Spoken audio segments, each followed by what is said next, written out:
Well, it was a rush of relief, but also fear because her eyes were closed. I saw it in John Ramsey's eyes that morning that he was the killer. If we were trying to hide something, we'd say, "Oh yeah, I remember. Burke did get up and." Relief and fear in the exact same breath. A detective who claims she saw the crime in someone's eyes, and an answer that stages the accusation itself before knocking it down. Today, we cross-examine all three. I'm Marcus Wren, creator of the Tell Index, a 50-signal system for analyzing statements and behavior in criminal cases. Today's video breaks down a rare live press face-off between John and Patsy Ramsey, where they field a rapid series of pointed questions about the 911 call, the basement window, and John's behavior on the morning of the murder.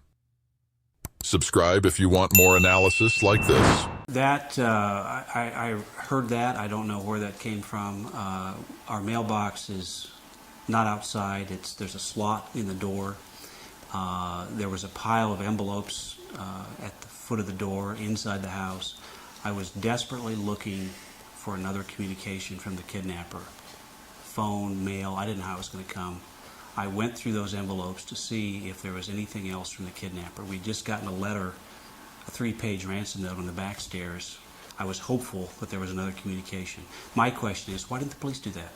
Asked directly about the rumor that he'd gone outside for the mail that morning, John explains he was simply going through a pile of envelopes already sitting inside the door slot, looking for another message from the kidnapper, because he was desperately looking for another communication. This is code B3, checking whether a described behavior logically and emotionally matches the level of urgency in the situation being described. He describes his own state as desperate, but the action described, methodically sorting through mail, requires focus and composure, not the behavior typically associated with acute panic. Cross-referencing the case file, this detail isn't just a viewer's inference. Detective Linda Arndt, the officer on scene that morning, noted seeing John in the kitchen going through mail and specifically questioned why he would do that in the middle of an active kidnapping crisis, calling the detail quite noteworthy. Arndt also flagged something else about that same morning. John and Patsy stayed apart from each other in different rooms for much of the day, rather than together during the crisis. A detail that adds to the mismatch between the observed behavior and the emotional state being described in words. It's only fair to note, John's explanation that he was actively searching for a clue rather than doing a routine chore is a reasonable framing. And a father in crisis could plausibly latch onto any concrete task, even sorting mail, as a way to feel like he was doing something useful. But the mismatch between the word desperate and a behavior that requires composure, paired with the independent observation of the one officer who witnessed the entire morning unfold, is worth noting. This is Ramsey, the 911 call. There are contradictions about whether or not the phone was hung up and whether or not your son Burke came downstairs and was talking. Some police officers believe that they can hear that on an enhanced audio tape. Others say no. What do you say? Well, we have not heard the 911 tape, but we understand from people who have heard it that it sounds like a bunch of chipmunks chattering and that it is almost unintelligible. All we know is that Burke did not come downstairs that morning, nor did we say to him, go back, or whatever it is they say that it's said on the 911 tape. I phoned the police, called 911 from the kitchen telephone, wall phone, hung up, dialed one set of our friends, hung up, and dialed another set of friends and asked them to come quickly to help. How soon after that 911 call did you dial the first? Immediately. So it seems to me like if you hang up the phone, you're not going to be able to place another call unless the phone is completely... Patsy asserts 3 specific things. That the 911 recording isn't clear enough to conclude anything. That Burke never came downstairs that morning, and that she hung up the phone immediately before calling friends. This is code C2, cross-referencing a claim about timing and events against objective data from a recording device the most reliable category of evidence in the entire framework, because it doesn't depend on human memory or interpretation. Cross-referencing the case file shows this is one of the most fiercely disputed details in the entire case, and both sides have real grounding. According to a disclosure from former Detective Steve Thomas in his own book, engineers at the Aerospace Corporation in Los Angeles, hired by Boulder police to clean up the background noise on the tape, reported that after filtering, they could hear Patsy apparently struggling to hang up, moaning, "Help me, Jesus," several times before a click, followed by John shouting, "We're not talking to you," and then a child's voice asking, "What did you find?" identified as Burke's. But on the other side, both the FBI and the U.S. Secret Service, examining the original tape themselves, found no conversation clear enough to confirm any of this.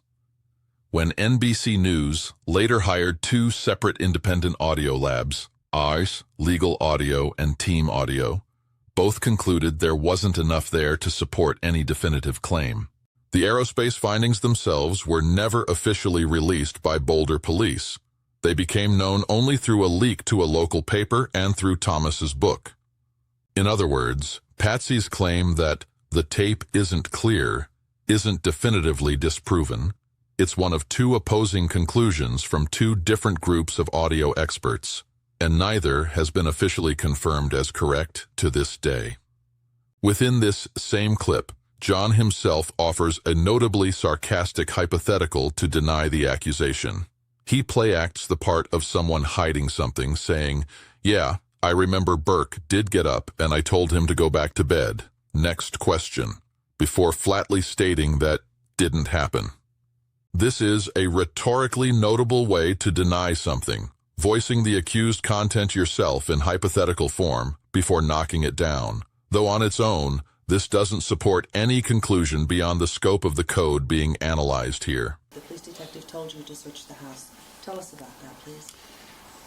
I don't remember exactly when it was that morning, but we were standing in the foyer of the house, and Linda Arndt asked me to take someone with me and go through the house thoroughly, look for anything that was out of the ordinary. Fleet was standing there, my friend, and we both went to the basement and first went into what we call the train room, which is where we found the open window and the suitcase up against the wall. We looked there for glass, again, to see if we could find any glass, because the window was not only open, it was broken. He recounts that when Detective Linda Arndt asked him to thoroughly search the house, he and his friend Fleet White went down to the basement, entered the train room first, and found the window open and broken, along with the suitcase pushed up against the wall, a detail that implicitly suggests this was the intruder's entry point.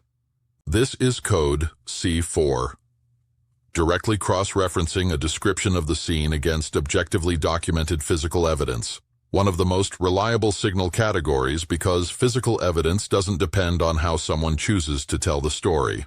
Cross-referencing the case file, one undisputed fact needs to be stated up front.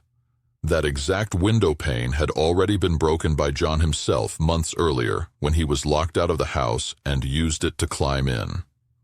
The broken glass itself isn't new evidence. What's actually in question is the specific claim about that morning, that the window was found open, as if it had just been used. This detail conflicts with evidence several independent researchers point to. The spiderweb spanning the window and the steel grate covering it outside were documented as intact and undisturbed. The foliage around the grate was undisturbed, and officers who checked the basement earlier that same morning around 6:05 and 6:20 a.m., didn't report the window being open. It's only fair to note the other side. Some scene reports also documented signs of disturbance around the window area, leaves and packing peanuts that appeared brushed to the side, with matching packing peanuts found in the very room where John Bonet's body was discovered. A detail intruder theory proponents cite as supporting evidence. The late detective Lou Smith later demonstrated himself that an adult could physically fit through that window. This remains one of the most contested details in the entire case, without a settled conclusion among independent investigators. Not a detail that's been definitively resolved in either direction. Worth saying plainly here, only once in this video. Nothing in the 3 cross-references above proves who killed John Benet Ramsey, and the whole family has been cleared by DNA evidence since 2008. A recording read 2 different ways by 2 different expert teams, a window with a completely innocuous history that still gets questioned on the worst morning of a family's life, a father sorting mail in the middle of a panic. All of these are ambiguous details open to multiple readings, not evidence that closes the door on a conclusion. What stands out in this video is how a high-pressure press confrontation forces a family to instantly explain details that professional investigators, years later, still can't agree on among themselves. A recording 2 teams of experts heard 2 different ways. A window with both an innocuous history and a genuinely contested detail. A father sorting mail in the middle of a crisis.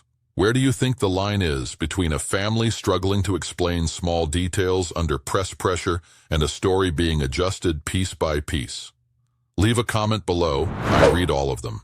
Subscribe so you don't miss the next analysis in this case series.